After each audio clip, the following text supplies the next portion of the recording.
মনে করেন আজকে রাতেই যদি তোমার মরণ হয় আমার মরণ হয়, আজকে রাতে এত ঠান্ডা এত কুয়াশার মধ্যেও তোমাকে আমাকে আরামের বিছানা থেকে নামাইয়া দিবে, নামাইয়া একটা মাটির মধ্যে একটা চাটাই বিছাইয়া একটা পাটি বিছাইয়া তোমারে আমারে বালিশ ছাড়া শোয়াইয়া দিবে, শোয়াইয়া দিবে। কেমন কষ্ট হবে সেই সময় বুঝবারে বাবু।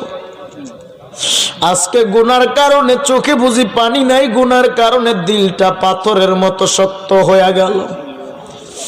পাথরের মতো শক্ত দিলটারে যদি নরম বানাইয়া এক ফোঁটা চোখের পানি ছেড়ে দিতে পার, একটা ফোঁটা চোখের পানি গাল বেয়ে জমিনে পড়তে দেরি হবে, তোর আমল নামার গুনাহ আল্লাহ মাফ করতে দেরি হবে না। এরে নবীর